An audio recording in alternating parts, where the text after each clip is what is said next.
할렐루야. 행복하십니까? 하나님의 자녀로 하나님의 은혜 가운데 성도의 구별된 길을 걷는다는 것이 얼마나 큰 축복인지 모릅니다. 그러나 동시에 우리가 기억해야 되는 것은 이 축복의 길이 동시에 큰 사명의 길이고 십자가의 길이다라는 사실을 우리가 기억해야 합니다. 공인의 삶을 살아야 한다라는 것입니다. 우리가 느끼는 부담들이 과연 어느 정도일까? 과연 내가 하나님의 사람임을 엄청난 부담으로 느끼고 있을까? 나의 하루하루의 삶의 모습이 하나님의 택한 백성으로서의 삶에 대한 부담이 있는가? 나의 삶을 하나님이 지켜보고 계시고 또 세상이 지켜보고 있다는 부담으로 살아가고 있는가 하는 도전 앞에 우리 자신을 다시 한번 비춰봐야 되지 않나 생각이 됩니다. 최근에 온통 뉴스를 뒤덮고 있는 뉴스가 있습니다. 사실 최근에 한국 K-팝이 전 세계적으로 큰 영향을 끼치고 있습니다. 젊은 사람들, 전 세계에 있는 많은 젊은 사람들이 한국의 K-팝을 좋아합니다. 아시아에 국한되어진 이야기가 이제는 더 이상 아니죠. 저도 그전에 잘 몰랐는데 방탄소년단이 막 전 세계로 다니면서 투어하는 걸 보니까 이게 와 정말 장난이 아니구나. 미국에 공연을 하는데 막 사람들이 일주일 전부터 텐트 치고 그거를 또 경찰들이 지켜주고요. MTA에서 그 방탄소년단을 위해서 막 특별 지하철 막 스케줄을 바꿔주고 막 하는 걸 보고 야 이거 정말 보통이 아니구나 하는 그런 느낌을 충분히 받을 수 있었습니다. 위상이 많이 올라갔습니다. 그리고 K-팝의 그 많은 가수들, 아이돌 가수들이 정말 그 영광스러운 그 기쁨을 누리고 있는 시대를 우리가 살고 있습니다. 그런데 최근에 빅뱅이라는 그 그룹에 속한 승리라고 하는 가수의 모습이 정말 뉴스에 계속 오르락내리락 하고 있습니다. 그 친구가 하고 있는 홍보 이사인가 하고 있는 그런 클럽에서 벌어진 폭행 사건 하나가 계속해서 일파만파로 지금 퍼지고 있습니다. 지금 그게 경찰의 비호를 받았었고 성상납이 있었고 하면서 막 계속해서 지금 조사를 받고 있는 그런 상황입니다. 그러다가 그 친구들이 있는 그 카톡방이 지금 공개가 되면서 정준영이라고 하는 또 가수가 또 이렇게 자기가 이렇게 성관계를 했던 영상들 이렇게 막 올려가지고 지금 또 막 저만 아는 거 아닌 거 맞죠? 다 알고 있는 내용 맞죠? 지금 그래서 시끄럽습니다. 사람들이 얼마나 실망을 하느냐 하면 왜 이런 모습들이 나타나게끔 기획사가 제대로 관리를 못했냐 이런 뉴스까지 나오더라고요. 이러면 안 된다는 거죠. 이러면 안 된다. 근데 한 단계 더 나가서 외신에까지 이제 지금 K-팝의 이런 모습들을 이렇게 기사로 올리고 있더라는 거죠. 한국의 K-팝의 위상이 있는데 이런 문제들이 지금 벌어져서 이렇다 이런 뉴스들이 나온다고 해요. 공인으로서의 삶이 있습니다. 물론 그 젊은 어떻게 보면 그냥 개인의 일탈이라고 말할 수 있죠. 어느 조직이나 어떤 사회나 한 사람의 잘못되어진 실수들이 나타날 수 있어요. 그리고 그것 때문에 전체를 다 잘못되었다라고 얘기를 할 수는 없습니다. 그러나 분명한 것은 그 K-팝 아이돌 스타 한 명 한 명이 가지고 있는 그 위치라는 게 있다는 거예요. 그리고 사람들이 보고 있는 기대감이라는 게 있다는 거예요. 그래서 그냥 한 사람의 범죄, 한 사람의 잘못이 아니라 그것이 K-팝 전체로, 기획사에 또 K-팝 전체로의 영향을 미치는 것을 우리가 보잖아요. 마찬가지라는 거예요. 여러분 우리가 하나님의 자녀로 하나님의 백성으로 살고 있는 이 삶에 세상이 가지고 있는 기대 그리고 하나님이 우리에게 걸고 있는 기대에 대해서 우리가 정확하게 깨닫지 못하면 그 영광스러운 자리를 누리고 또 영광스러운 사명을 감당하기보다는 그 자리에서 더 하나님의 실망을 끼치는 삶을 살아갈 수밖에 없게 된다라는 거죠. 베드로전서 2장 9절의 말씀 우리가 잘 아는 말씀입니다. 너희는 택하신 족속이요 왕같은 제사장들이요 거룩한 나라요 그의 소유된 백성이니 라고 우리를 그런 존재라고 이야기를 하고 있습니다. 왕 같은 제사장, 택하신 족속, 하나님의 택하신 백성이다라는 사실, 여러분 기억하십니까? 우리가 하나님의 거룩한 나라라는 사실을 기억하십니까? 그래서 세상 앞에서 우리가 그 위치에 걸맞는 삶을 살아야지 라고 우리 스스로 자각하면서 매일매일의 삶을 긴장하면서 두려워하면서 그렇게 살고 계십니까? 내가 잠깐 실수하면 파파라치들이 돌아다니면서 찍고 그것이 기사로 올라갈 수 있고, 내 인생뿐 아니라 나를 향해서 걸고 있는 기대를 가지고 있는 하나님 앞에, 그리고 세상 앞에 부끄럽지, 내가 이러면 안 되지 라고 하면서 스스로를 돌아보면서 우리가 살고 있느냐 하는 거예요. 너무 우리가 잊고 있지 않습니까? 우리의 신분에 대해서, 우리의 위치에 대해서, 또 우리의 사명에 대해서. 오늘 이 아침 다시 한번 우리가 이 하나님의 말씀 앞에서 우리 자신을 돌아봐야 합니다. 바로 이것이 우리에게 주신 하나님의 은혜의 신분임을, 그리고 우리가 감당해야 할 사명임을 다시 한번 기억하시는 저와 여러분 되었으면 좋겠습니다. 지금 우리가 구약의 성막을 통해서 특별히 성소 안에 있는 등잔대에 대해서 지난주 그리고 이번 주에 살펴보고 있습니다. 지난주 우리가 살펴봤던 내용이 뭐죠? 이 등잔대가 바로 예수 그리스도를 예표하고 있다. 정결하신, 신성을 가지신, 100% 완벽한 신성을 가지신 하나님의 아들 예수 그리스도의 모습을 드러내고 있는 것이 순금으로 만든 등잔대다라고 하는 사실 우리가 살펴보았습니다.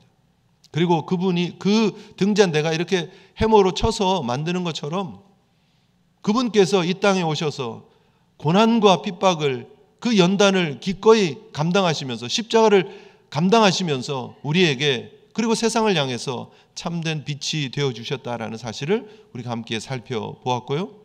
그리고 연이어서 그 줄기된 등잔대에 옆으로 이렇게 나 있는 가지, 오른쪽으로 3개, 왼쪽으로 3개에서 6개의 가지가 나와 있어서 줄기와 연합되어져 있고, 함께 그 중앙에 있는 빛과 옆에 6개의 빛이 함께 빛을 드러내는, 7 완전한 빛을 드러내는 그 자리에 바로 붙어 있는 것이 성도다.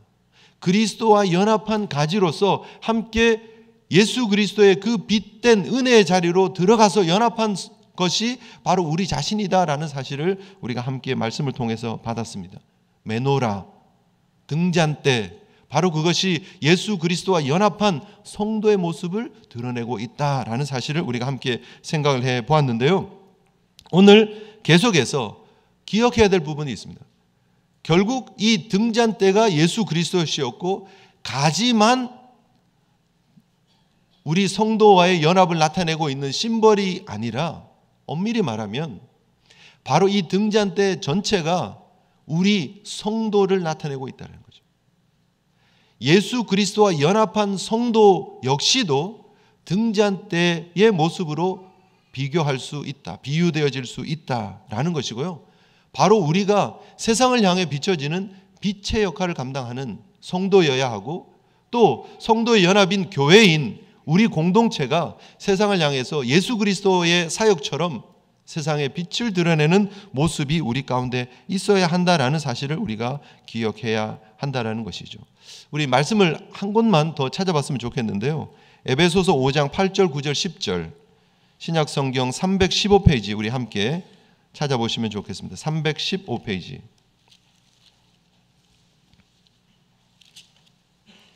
에베소서 5장 8절, 9절, 10절 우리 함께 보시면 좋겠습니다.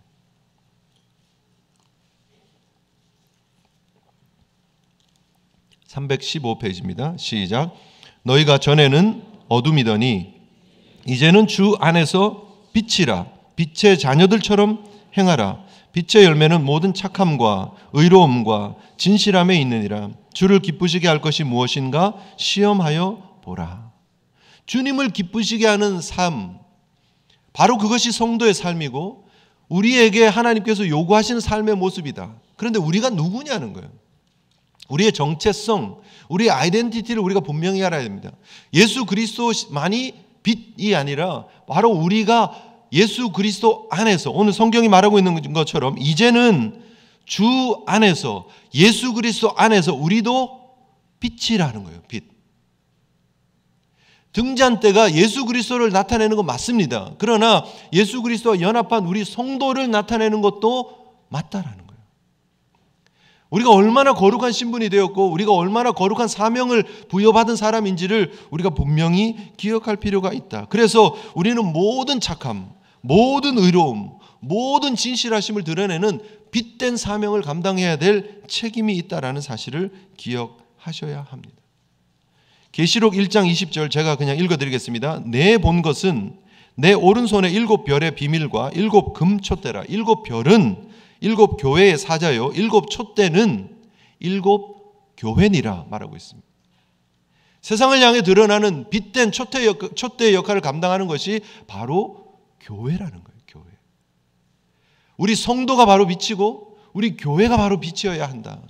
물론 우리 스스로 빛을 드러낼 수 있는, 우리 스스로 빛을 나타내는 발광하는 그런 공동체는 아닙니다. 그러나 빛 대신 스스로 빛이신, 참빛이신 예수 그리스도께서 우리를 향해서 빛을 비춰주시면 우리는 반사되어지는 그분의 빛을 드러내는, 그분과 연합한 빛의 공동 운명으로 우리가 하나님 앞에 영광 돌리는 모습이 되어져야 한다는 거예요. 그것이 저와 여러분임을 기억하시는 이 아침 되었으면 좋겠습니다. 그래서 마태복음 우리가 읽었던 말씀처럼 우리 주님은 산상수훈을 통해서 바로 우리가 세상의 빛이다 라고 얘기를 합니다. 세상의 빛. 예수 그리스도가 참빛인데 우리도 세상의 빛이다 라고 얘기를 합니다. 사람이 등불을 켜서 말 아래 두지 않고 등경 위에 둬서 그 빛은 비춰지는 역할을 해야 된다 라고 그 역할에 대해서 우리 주님은 말씀하고 계시는 것이죠. 과연 우리는 그렇게 살고 있는가? 너무 영광스럽지 않습니까? 이 등잔대가 나라니, 이 등잔대가 우리라니, 우리 교회라니 라고만 생각하면 정말 부끄러움 없는 삶을 살기 위해서 노력하지 않을 수가 없는 거죠. 그렇다면 우리가 어떻게 이 거룩한 등잔대의 사명을 감당할 수 있을까? 예수 그리스도께서 보여주고 있던 그 예표의 모습이 우리 가운데 그대로 나타나야 된다. 모든 착함, 모든 거룩함, 모든 진실하심의 그 모습이 우리 가운데 있어야 된다. 여러분, 이 줄기만 순금으로 만든 게 아니죠. 이 가지도 다 순금으로 만들었어요. 우리를 예표하고 있는 그 모든 부분도 순금이어야 해요. 성경이 말하고 있는 이 순금은 정결함이에요. 온전함이에요. 깨끗함이에요. 물론 우리 잘 정리해야 됩니다. 우리가 그렇지, 우리가 온전해야지, 우리가 정결해야지, 우리가 깨끗해야지, 100점 맞아야지 한다고 해서 100점이 되는 인생은 아니에요. 사실 우리 인간의 노력이나 의지로 되는 건 아니에요. 그러나 적어도 하나님 은혜 가운데 그렇게 될 수 있는 길이 열렸잖아요. 그 정도는 다 아시죠? 어떻게 해요? 주 안에서 그리스도와 연합해서 그분의 의가 우리 가운데 들어오고 나서 우리가 그렇게 할 수 있는 은혜를 덧입을 수 있어요. 우리 가운데 역사하시는 성령의 도우심으로 우리가 그런 삶을 추구할 수 있어요. 비로소. 그렇다면 우리가 순금 같은 등잔대의 삶을 살아야 한다.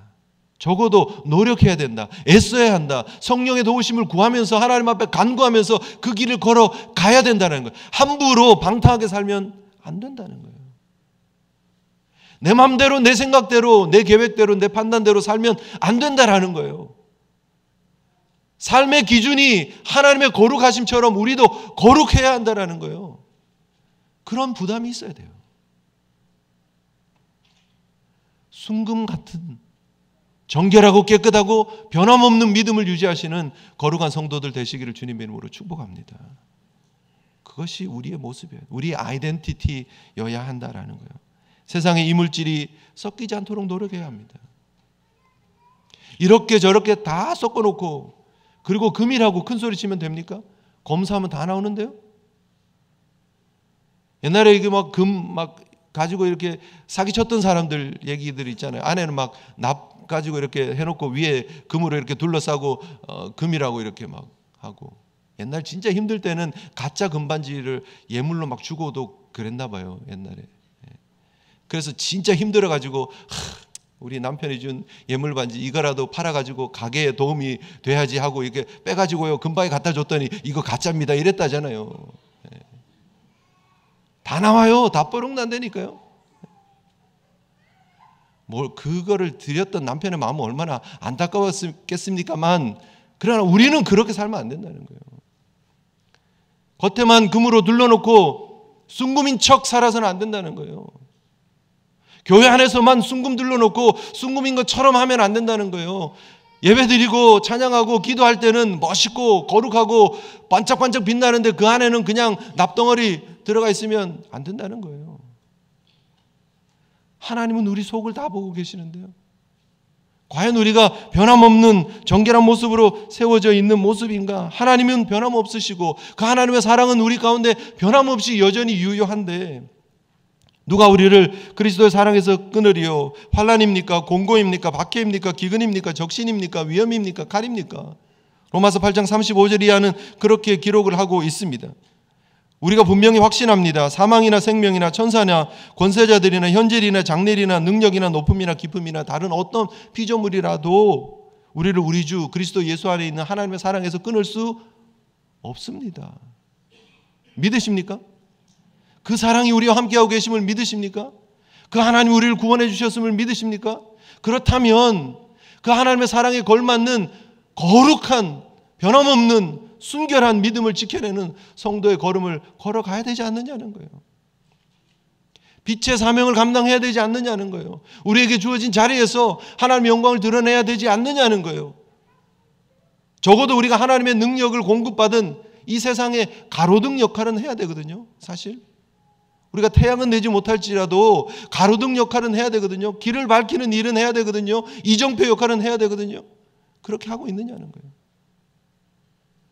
세상이 우리를 바라보면서 길을 찾고 있는데 우리의 가로등이 꺼져 있지 않느냐는 거예요.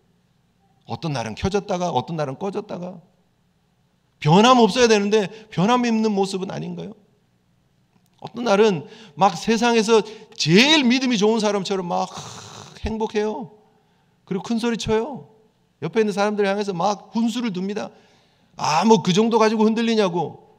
우리 하나님이 우리 편인데 믿음으로 가라고 뭐 그래놓고 그 다음 날은 자기가 코가 쭉 빠져가지고 그냥 세상 걱정 다 지고 있고 환경에 따라서 변하고 있지 않느냐는 거예요. 우리 자녀가 조금만 잘 되면 막 세상 다 얻은 것 같고 조금만 어려우면 그냥 인생 다 망한 것 같고 매상이 조금만 괜찮으면 이대로 가다가는 그냥 부자 될 것 같고 조금만 떨어지면 이대로 가다가 망할 것 같고 그래서 하나님 앞에 들어올 때 예배 드릴 때 우리의 마음이 흔들리고 있지 않느냐는 거예요. 몸이 조금만 괜찮으면 막 괜찮다가 몸이 조금만 찌뿌둥하고 막 아프고 힘들면 그러고 막 어디 좋은 명약 없는지 막 찾으러 다니고. 여러분 우리가 환경과 상황에 따라서 흔들리고 있지 않느냐는 거예요. 우리의 믿음이 과연 하나님 앞에 하나님의 사랑 앞에 흔들림 없는 모습으로 서 있느냐. 순금 같은 정금 같은 등잔대에 사명을 감당하기 위해서라면 흔들림 없어야 된다. 변함 없어야 된다라는 거예요. 확실한 하나님의 사랑 가운데 거해야 된다. 사탄 마귀는 우리의 약점을 너무나 잘 알고 있습니다. 그래서 우리를 계속해서 유혹하고 흔들어요. 그럼 그때마다 흔들려 버린다면 하나님의 마음이 얼마나 속상하겠어요. 우리 가운데 계시는 성령님이 얼마나 속상하시겠어요. 믿음으로 굳게 서시는 변함없는 모습으로 단단하게 서시는 하나님의 종들 되시기를 주님의 이름으로 축복합니다. 변함없어야 된다. 한 가지 더 우리가 좀 생각해 볼 수 있는 것은 과연 우리는 그러면 우리가 등잔대라고 우리 교회가 등잔대라고 하면 우리에게 무엇을 전제를 하고 있는가라는 거예요. 우리가 함께 받았던 말씀 로마서 지금 조금 전에 제가 말씀드렸던 로마서 8장의 말씀 그 결론이거든요. 로마서 8장의 결론. 그리스도의 사랑에서 결코 끊을 수 없다가 결론이에요. 그런데 그 결론 앞에 어떤 내용이 있느냐. 로마서 8장 14절 이하에 보면 무릇 하나님의 영으로 인도함 받는 사람은 하나님의 아들이라 그랬어요. 우리가 하나님의 아들이에요. 너희는 다시 무서워하는 종의 영을 받지 않고 양자의 영을 받았으니 우리가 아빠 아버지라고 부르짖는다. 우리 하나님을 우리가 아버지라고 부르짖게 된다라는 거예요. 그런데 성령님께서 우리가 하나님의 자녀인 것을 증거하는데 여기가 중요합니다. 로마서 8장 17절 18절인데 자녀이면 또한 상속자 하나님의 상속자요 그리스도와 함께한 상속자니 우리가 그와 함께 영광을 받기 위하여 고난도 함께 받아야 할 것이니 생각하건대 현재의 고난은 장차 우리에게 나타날 영광과 좋게 비교할 수 있다고요? 없다고요? 없다라고요. 끊을 수 없는 하나님의 사랑이 우리를 붙잡고 있습니다. 우리 가운데 성령님께서 우리를 도와주고 계십니다. 그런데 우리 가운데 성령님께서 증언하고 계시는 것은 우리가 누릴 그 영광과 함께 우리에게 고난이 있다라는 거예요. 예수 그리스도께서 그 순금이신 예수 그리스도께서 망치로 두드림을 당해서 그 등잔대로 만들어졌던 것처럼 우리 성도에게 보장되어진, 약속되어진 것이 있는데 바로 고난이라는 거예요. 연단이라는 거예요. 환난이라는 거예요. 시험이라는 거예요. 없으면 좋겠죠. 그런데 우리가 빛의 사명을 감당하기 위해서 하나님은 우리에게 연단을 주세요. 고난을 주세요. 시련을 주세요. 환난을 주세요. 아멘으로 받아들일 수 있어야 돼요. 그 가운데서 빛을 드러낼 수 있어야 돼요. 예수 그리스도의 십자가의 고난이 크면 클수록 하나님의 영광이 더 크게 빛나는 것처럼 우리 성도의 삶의 고난이 크면 클수록 우리의 삶의 빛이 더 찬란하게 빛나는 줄 믿습니다. 여러분 잘 생각해 보세요.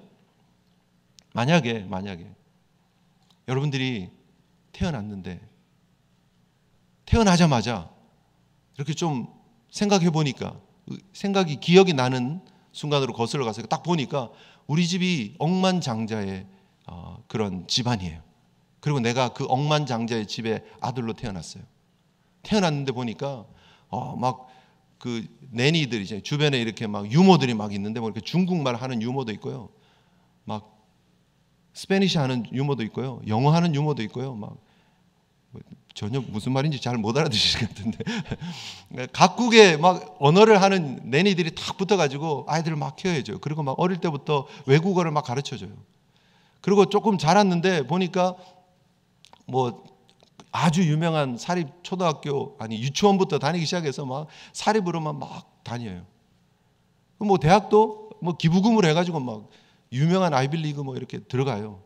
그러고 나서 뭐 사업 좀 해볼래? 하더니 뭐 아버지가 사업을 막 하게 막 엄청난 돈을 막 줘요. 그런 인생을 사는 사람이 하나님의 은혜를 고백하면서 제가 날마다 하나님 은혜 너무 감사합니다. 저는 하나님 은혜로 사는 사람입니다. 이렇게 얘기를 한다면 다른 사람들이 뭐라 그러겠어요? 당신 그렇게 사니까 그런 얘기하지 라고 얘기하지 않겠어요? 당신 언제 손에 물 한 번 묻혀본 적이 있냐고, 수영할 때 요트 탈 때 빼고 물 묻혀본 적이 있냐고 그렇게 얘기하지 않겠어요? 당신 언제 무거운 거 한번 들어본 적이 있냐고, 운동할 때 무거운 거 든 거 빼고 라고 얘기하지 않겠어요? 그게 무슨 감동이 되겠어요?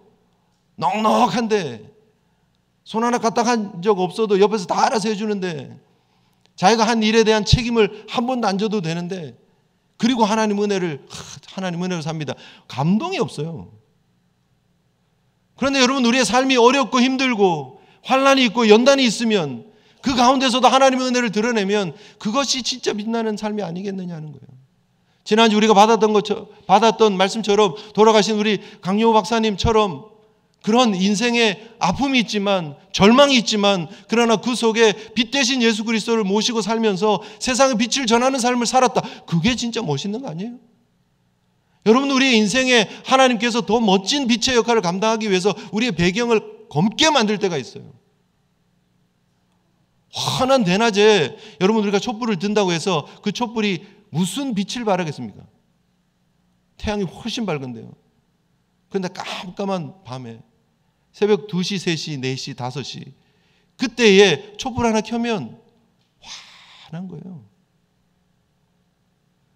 우리 인생에 아픔의 시간들이 있습니다. 어려움의 시간들이 있습니다. 캄캄한 그런 완전 피치블랙으로 만드는 시간이 있습니다. 그런데 그때에 우리의 인생에 예수의 빛이 드러난다면 그것이 작지만 그것이 연약해 보이지만 그러나 그 빛이 하나님의 영광을 드러내는 도구가 될 줄 믿습니다. 그래서 하나님은 우리를 등잔대로 부르시고 우리를 망치로 때리시는 거예요. 연단하시는 거예요. 그러면서도 빛의 역할을 감당을 하라고. 베드로전서 4장 12절에 사랑하는 자들아 너희를 연단하려고 오는 불시험을 이상한 것으로 여기지 말라라고 분명히 말씀하고 있습니다. 욥기의 고백을 보면 그러나 내가 가는 길을 그가 아시나니 그가 나를 단련하신 후에 내가 순금같이 정금같이 나올 것이라고. 하나님을 이전에는 귀로 듣기만 했지만 그 연단 이후에 하나님을 눈으로 봅니다 하는 그런 고백을 욥이 하잖아요. 그것이 연단의 의미라면, 그것이 연단의 가치라면, 그것이 등잔을 두드리는 해머라면 여러분 그 해머의 그 단련함을 우리가 거부하고 살아서 되겠느냐는 거예요. 하나님 앞에 여러분 주어진 그 연단을 믿음으로 감당하실 수 있는, 그리고 멋지게 그 속에서 빛을 드러낼 수 있는, 그래서 세상이 우리를 향해서 와서 질문해야 되는, 도대체 어떻게 그렇게 하실 수 있습니까? 이렇게 인생이 깜깜한데, 이렇게 앞이 안 보이는데 도대체 어떻게 그런 일들을 감당할 수 있습니까?의 도전을 줄 수 있지 않아야 되겠느냐 하는 거예요. 저와 여러분들의 삶이 하나님의 영광을 위한 도구라면 삶의 어떤 배경도 어떤 환경도 아멘으로 받아들일 수 있는 저와 여러분 되시기를 주님의 이름으로 축복합니다. 그럼 어떻게 감당할 수 있느냐? 마지막 포인트를 우리가 함께 봐야 되는데요. 마지막 결국 이 등잔 때는 우리의 의를 드러내는 빛이 아니에요. 이 등잔 때에 사용되는 감람유가 레위기 24장에 뭐라고 얘기를 합니까? 정결한 감람유, 깨끗한 감람유. 엑스트라 버진 올리브 오일이죠. 쉽게 말하면, 그죠? 그 정말 깨끗하고 정결한 찌어서 뽑아낸 기름이에요. 그 기름이 뭘 상징하고 있을까? 성경은 여러분 우리 주보를 보면 설교 요약에 나와 있는데 계시록 4장 5절에 보면 보좌 앞에 켠 등불 7이 있으니 이는 하나님의 7 영이다. 하나님의 스피릿이다. 그렇게 얘기를 하고 있습니다. 성경의 기름은 성령님을 나타냅니다. 하나님의 영을 나타냅니다. 지난 주일 오후에 저희가 누가복음 3장을 통해서 예수 그리스도께서 세례를 받으시는 장면을 함께 성경 공부 시간에 우리가 공부를 했는데요. 그리스도께서 세례를 받고 나오실 때에 하늘로부터 성령이 비둘기 같이 임하셨습니다. 바로 그것이 구약에서 예표하고 있는 기름 부음의 상징입니다. 진짜 모습입니다. 예수 그리스도의 삼중직, 왕이요 선지자요 제사장직을 본격적으로 시행하시는 공생애의 시작에 있어서 하나님께서는 예수 그리스도를 성령으로 기름 부어 주셨습니다. 어노인팅 해 주셨습니다. 바로 그것이 비둘기의 임함처럼 임하는 기름 부으심이었습니다. 우리 성도들이 그 예수 그리스도와 연합해서 우리도 왕 같은 제사장의 역할을 감당해야 합니다. 우리도 빛을 드러내는 세상의 빛의 역할을 감당해야 됩니다. 우리 가운데 필요한 것이 무엇입니까? 끊어지지 않는 기름이 있어야 합니다. 성령의 충만함이 있어야 합니다. 슬기롭고 지혜로운 그 5 처녀들의 차이가 무엇입니까? 등은 준비가 되었는데 기름이 없는 거예요. 저와 여러분들이 세상의 빛의 역할을 감당하기 위해서, 세상의 등잔대의 역할을 감당하기 위해서 우리에게 필요한 것이 무엇입니까? 하나님의 성령의 은혜가 필요합니다. 성령의 도우심이 필요합니다. 날마다 여러분 내 노력, 내 의지가 아닌 하나님의 은혜의 기름 부으심이 있는 믿음의 길 걸어가시는 저와 여러분들 되시기를 주님의 이름으로 축복합니다. 그래서 이 교회가, 그리고 우리 사랑하는 성도들이 하나님 맡기신 사명들을 잘 감당하시는 저와 여러분들 되었으면 좋겠습니다. 제가 1997년도 신대원 2학년 때 전도사 때 이 예화를 한번 썼습니다. 기억하시는 분이 계신지 모르겠습니다. 22년밖에 안 됐는데, 네. 하워드 클라인 벨이라고 하는 감리교 목사님이시면서 그 상담을 이렇게 목회에다가 접목시켰던 분이 계십니다. 그래서 그분이 쓴 목회 상담학 책에 나오는 이야기인데요. 어떤 동네에 호수가 하나 있었어요. 호수가. 그런데 그 호수에 사람들이 한 번씩 빠지는 거예요. 빠져 죽는 거예요. 마을과 호수가 조금 떨어져 있었는데 뭐 지나가던 나그네들도 이렇게 한 번씩 빠지기도 하지만 그 마을에 있는 사람들이 자꾸 빠지는 거예요. 그래서 이래서는 안 되겠다 해서 사람들이 교대로 그 호수 주변을 지키기로 했습니다. 돌아가면서 우리 지킵시다. 그래서 한 명 한 명씩 자기 시간대가 되면 가서 그 호수를 지키는 거예요. 지키면서 한 사람 두 사람 이렇게 물에 빠지는 걸 발견하면 즉시로 막 구명 그 튜브를 던지고 해서 이렇게 막 사람을 살려내는 일을 잘 감당합니다. 그런데 이게 시간이 지나니까 이게 반복되어지는 일이 피곤하잖아요. 그래서 호수 옆에 그냥 서서 이렇게 막 경계하면서 눈을 부릅뜨고 이렇게 지키다가 우리 계속 이렇게 서 있지 말고 좀 앉아서 합시다 해서 의자를 하나를 갖다 놔요. 의자를 갖다 놓고 앉아서 이렇게 지켜보고 있었는데 해가 너무 쨍쨍 내리쬐는 거예요. 그래서 우리 이러지 말고 위에 차양을 하나 둡시다 해서 지붕을 만들어요. 근데 비가 막 들이치니까 해는 이렇게 지붕으로 잘 막았는데 비가 오고 비가 막 바람에 들이치니까 막 비가 안으로 들어오는, 이러지 말고 우리가 벽도 짓고 이렇게 집처럼 이렇게 좀 합시다. 그래서 집을 만들어요. 근데 거기 있다 보니까 이제 필요한 것들 있잖아요. 음식도 좀 갖다 놓고 의자도 좀 갖다 놓고 뭐 이렇게 해요. 그리고 또 구조를 받았던 사람이 너무 고마워서 내가 너무 감사합니다. 그동안 애쓰신 분들이 이렇게 다 모이십시오 해서 그 공간 안에서 막 파티도 열어요. 그리고 뭐 필요한 거 없습니까 하면 막 갖다 놓고. 근데 어떤 분이 보니까 바닥이 너무 지저분한데 제가 카펫을 깔겠습니다 해서 카펫도 막 쫙 깔고, 그래서 그 안이 너무 멋있어지는 거예요. 화려해지는 거예요. 그런데 이게 그 안이 점점 화려해지면 화려해질수록 문제가 뭐냐 하면, 구조를 하기 위해서 건져낸 그 사람을 집 안으로 들여가지고 막 이제 인공호흡도 하고 막 심폐소생술도 하고 막 해야 되는데, 입에서 막 음식 찌꺼기들이 이렇게 나오면 이거 막 이렇게 걷어내야 되잖아요. 걷어내고 막 이렇게 하고 하면서 물을 막 쏟고, 그러니까 카펫이 지저분해지는 거예요. 그래서 그들이 뭐라고 결정을 했느냐 하면, 우리가 건져내기는 내는데 이 안에 들어오지는 못하게 하고 밖에서 합시다. 원래 본질은 뭐예요? 사람 살리려고 하는 거예요. 원래 본질은 뭐예요? 집 하나 멋있게 짓자는 게 아니에요. 호수에 빠져가는 사람 살리는 게 그들의 생각의 출발이었어요. 근데 변절되어져 가는 거죠. 우리 교회가 그러고 있지 않느냐는 거예요. 생명을 살리는 일을 우리가 해야 되는데, 그 물에 빠져가는 사람들이 보여야 되는데, 언젠가부터 건물이 보이는 거예요. 언젠가부터 카펫이 보이는 거예요. 그 카펫이 더러워질까 봐 밖에 있는 사람 못 들어오게 하고, 그 오물이 불편하게 느껴지고, 우리가 그러고 있지 않느냐는 거예요. 교회가, 우리가 빛이라면 주님 주신 그 사명 앞에 아름답게 헌신하며 충성해야 되지 않겠느냐는 거예요. 이같이 너희 빛이 사람 앞에 비치게 하여 그들로 너희 착한 행실을 보고 하늘에 계신 너희 아버지께 영광을 돌리게 해라. 그게 우리 교회가 이 땅에 존재하고 있는 목적이고 이유라는 거예요. 세상이 밝아 보입니까, 여러분? 세상이 빛깔번쩍 화려해 보입니까? 네온 사인들이 켜져 있고 LED 조명이 막 화려하게 번쩍거리고 있어서 세상이 괜찮은 것 같습니까? 그렇지 않아요. 세상이 암흑입니다. 어디로 가야 될지, 어디가 길인지 모르고 있는 세상입니다. 가치 판단이 유보되어져 있는 시대입니다. 진리를 이야기를 하면 그렇게 얘기하지 말라고 얘기를 합니다. 당신만 진리냐고 상대적인 가치를 이야기하는 세상을 살고 있습니다. 하나님을 정면으로 거부하고 있는 시대를 살아가고 있습니다. 그 어둠 속에서 우리가 해야 될 일이 무엇이냐는 거예요. 하나님의 살아계심, 하나님의 영광을 드러내는 빛의 사명을 감당해야 된다는 거예요. 세상을 향해서 우리가 이정표 역할을 감당해야 된다는 거예요. 우리 앞에 우리가 가로등인데 우리 앞에 별로 사람이 안 지나가는 것처럼 해서 느껴져서 우리가 불 끄고 살면 되겠느냐는 거예요. 한 명이 지나가든 두 명이 지나가든 내 주변에 있는 사람들에게 영향을 끼치는 빛의 역할을 감당해야 되지 않느냐는 거예요. 하나님 주신 귀한 사명의 자리에서 아름답게, 멋있게 끝까지 충성하시는 귀한 하나님의 종들 되시기를 주님의 이름으로 축복합니다.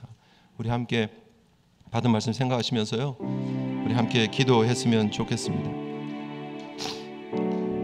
예수 그리스도를 통해서 받은 놀라운 그 은혜의 신분, 그리고 그 사명 기억하며 세상의 빛의 역할을 감당하며 등경 위에 있는 세상 모든 사람들에게 비치는 등불이 되게 해달라고, 특별히 우리의 삶을 돌아보면서 우리에게 주신 거룩한 신분의 그 무게를, 그 부담을 느끼면서 살고 있는지 우리 자신을 돌아보며 하나님 앞에 기도하는 시간 가졌으면 좋겠습니다. 기도하시겠습니다.